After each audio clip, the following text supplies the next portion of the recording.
One of the main reasons I created my windsock was to try and gain some control over my pre-race anxiety, which I've since reframed as pre-race excitement. But it would be quite significant. I'd be anxious about the Club 10. You know, it didn't have to be a championship event or anything like that. The race itself, which is, let's face it, 20 so minutes in length, would occupy me for the whole day. I'll be thinking, will I represent myself to the best of my ability? The weather be like? What will my legs feel like? And all of these things would just be rehearsed over and over in my head. And I think it's trying to get some control of the future that you can't possibly do. You can't possibly actually get yourself forward in time and control it in that way. But still, I would try and do so by ruminating about it, by having it there as a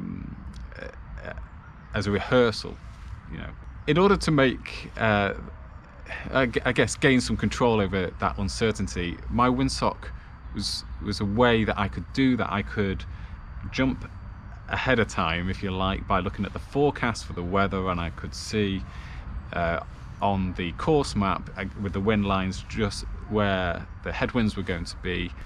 It would allow me to gain some control over the uncertainty, and I could then assign time in the day and say, well, okay, I'm going to look at my windsock forecast, and I'm going to analyze the course, and then I'll get that straight in my head. It will be fine then. I'll know exactly what to expect during the race. So that was a fundamental reason for me developing my windsock. So things then progressed in me developing a physics engine that would then take a virtual rider, a virtual me, and actually ahead of time race the course for me, so I could essentially jump ahead of time and see what my predicted time would be, you know, if I just meet all of my power targets. So that's what I created. I created a physics engine that creates a virtual me that would go ahead of time and race the course with all the weather conditions and the environmental conditions, and the terrain and everything would be all in there, and I would get a predicted time. And what I found from that is, well, I found two things from that. One, I could scratch the racing itch well ahead of time. So I really enjoy competing. But you don't often get to do it, well, twice a week. But in terms of your life and all the hours of the day, you only have so much time to ride a bike, and you only have so much time to race. But it's still something in us that we enjoy it. So having a simulation of race day there that I could rehearse through and experiment with, it was really exciting to me to be able to do that. And I could bring myself forward and I could dedicate some time, because, you know, as I say, like, I could say, well, this part of the day I'm just going to look at my race, and I'm going to sit down, put my power numbers in, and see what predicted time is for me. And then that'd be done then, you know, that itch that needed to be scratched as a competitive athlete would be scratched and done.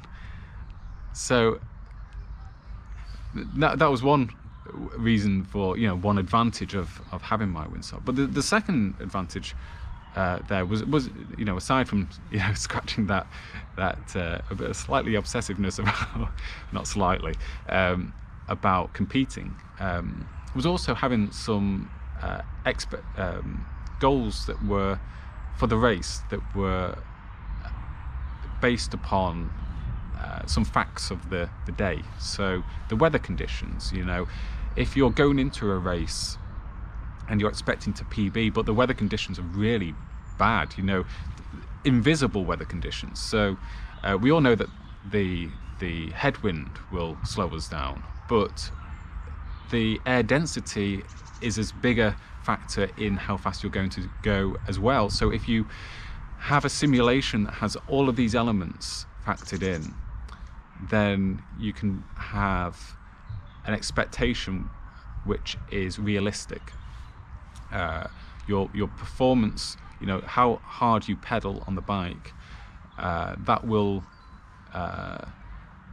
you know, that will not automatically give you a certain time. That is a component of your race. The resistance will then determine what your overall speed is going to be and what your time is going to be. So having a simulation ahead of time where I could put my numbers in and I could see what my realistic expectations for the day, for the race would be, it takes the pressure off way ahead of time.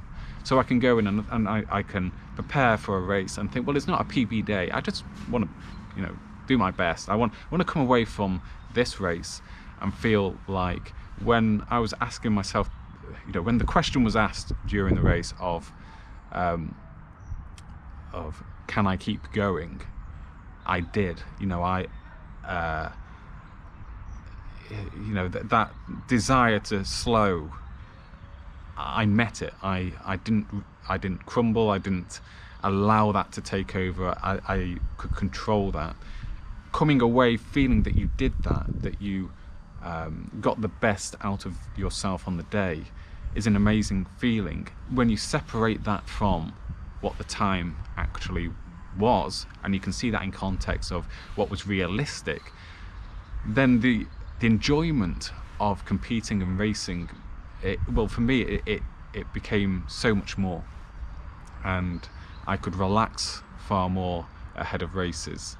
I'm not saying that I'm particularly a relaxed person ahead of a race. Obviously, you know, you're never going to fully get rid of those anxieties that you have about racing, because it's important to us as athletes. We train hard, and we have, I guess, a athlete identity that means that we have these internal expectations of ourselves. I don't think the rest of the world really cares very much, but we do. You know, inside ourselves, we train hard, we commit money and time to trying to get the best out of ourselves.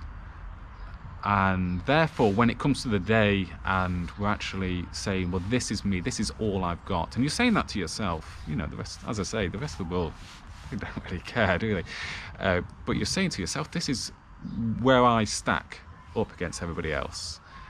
Then it takes some courage, I think, to do that. So there's going to be anxiety, there's going to be anticipation before the day, and I just feel that having a My Windsock forecast ahead of time allows me to gain some control over the unhelpful aspects of that, and allows me to remove some of the uncertainty of race day,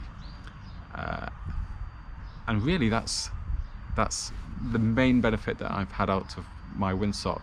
Not to mention some of the charts that I created, which fundamentally changed my on-bike composure, my mental game during the race.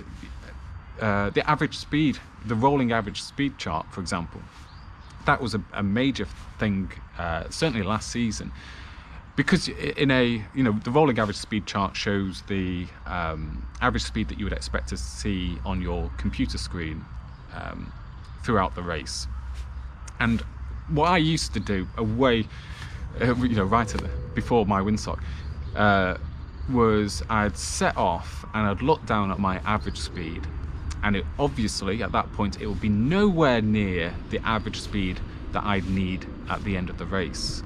So I would either have this mental fight with myself of, you've got to push harder because the average speed is not showing what it needs to be, and then so you have that component of you, and then you have this other component that's saying, no, if you push harder than you can, then you're going to blow up at the end, so just stick with it. And so you've got this struggle inside of looking at that number and trying to resist the temptation to just leave the plan behind and just, you sprint away at the start.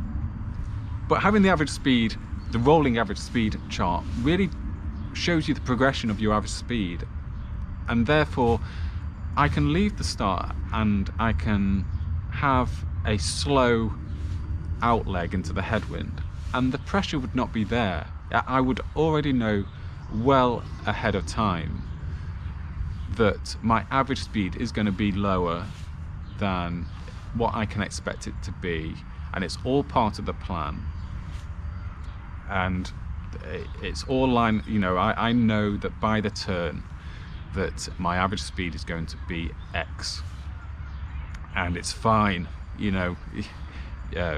That's all part of the plan, because the tailwind that's going to sort it all out on the way back. So you can just look at the average speed chart and just way ahead of time go into the race with that still in your mind, that this is when the average speed is going to eventually come that I need, and you can just enjoy the rest of the race, the other aspects of racing.